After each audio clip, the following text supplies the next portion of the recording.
the secret visits to the people, the hidden walks of Emperor Haile Selassie I, in the long and ancient history of Ethiopia, a land that traces its lineage back thousands of years. Few rulers are remembered with as much reverence, debate, and mystery as Emperor Haile Selassie I to the world. He was a crowned monarch, Negusa Nagas, king of kings, lion of the tribe of Judah, defender of the faith. He stood before the League of Nations in 1936 and warned the world of fascism. He modernized Ethiopia and brought it onto the global stage. But to many of his own people, especially the poorest, the sick, and forgotten, he was something else entirely. He was a quiet visitor, a silent listener, a man who walked among them in disguise, unknown, unseen, and unrecognized. This is a true story of a secret visits of Emperor Haile Selassie I, a story that many Ethiopians only discovered years, sometimes decades, after those visits had taken place. The crown, heavy with responsibility. Haile was born to Father McClellan in 1892 from a young age. He was taught that leadership was not only about power but about responsibility. Ethiopia at the time was deeply divided by class.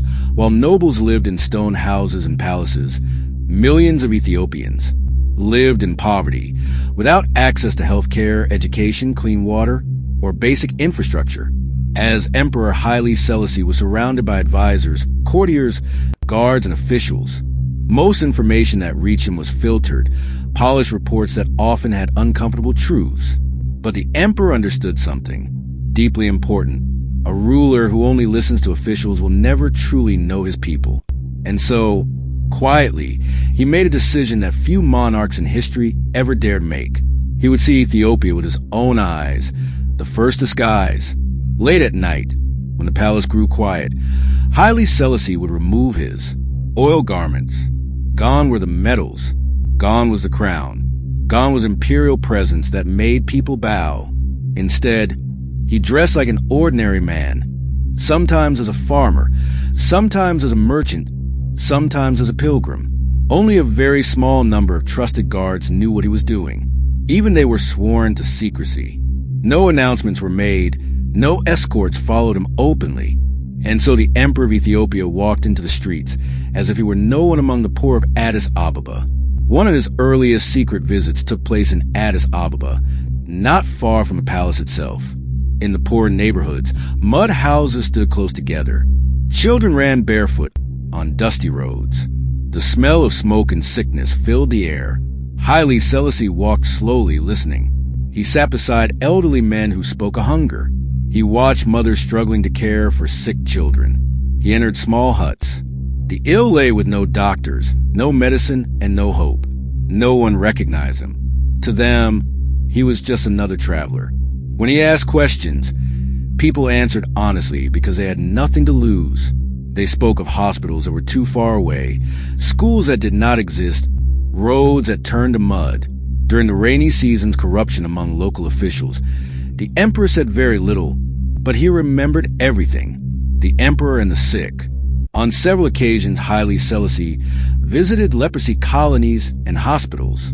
Leprosy was feared, misunderstood, and deeply stigmatized. Many patients were abandoned by their families and forced to live in isolation. Dressed simply, the emperor walked among them. He did not turn away. He did not cover his face. He sat with them.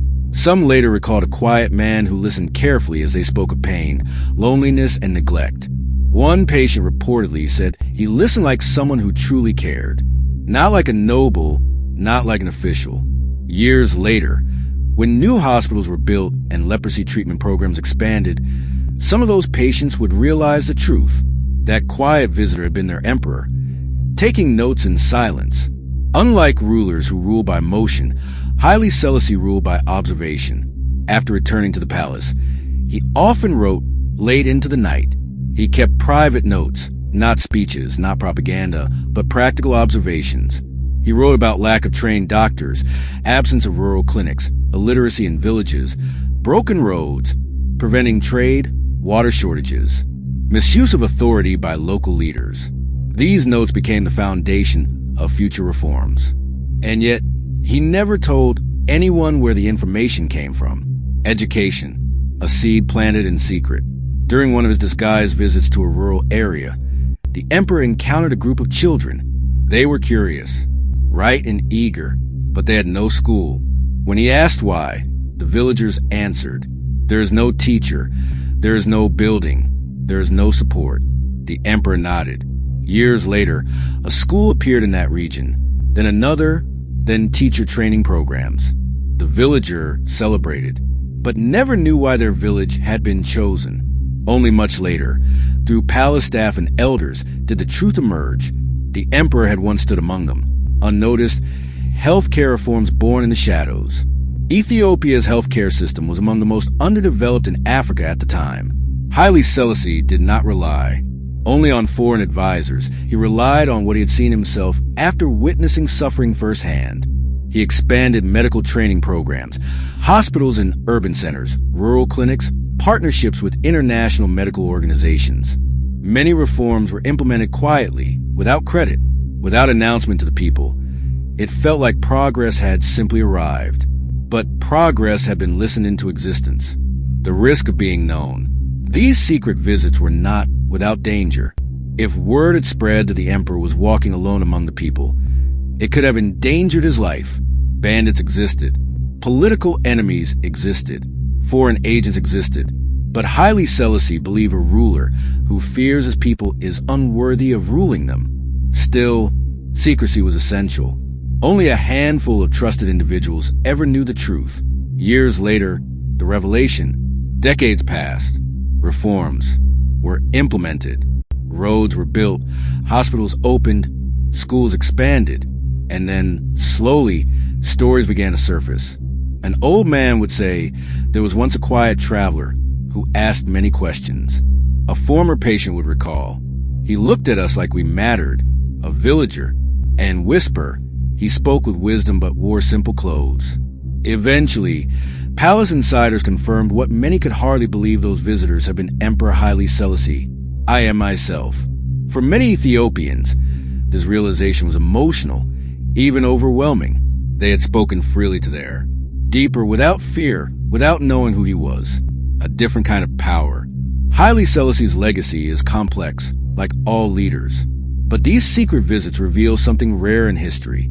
A ruler who understood that true authority comes from understanding, not distance. He did not only rule from a throne, he ruled from the streets, the huts, the hospitals, and the villages. Final reflection. In a world where power often separates leaders from the people, Haile Selassie chose the opposite path. He walked among the poor. He listened to the sick. He learned from forgotten, and he did so without applause. Many never knew. Many never thanked him. And perhaps that is exactly how he wanted it.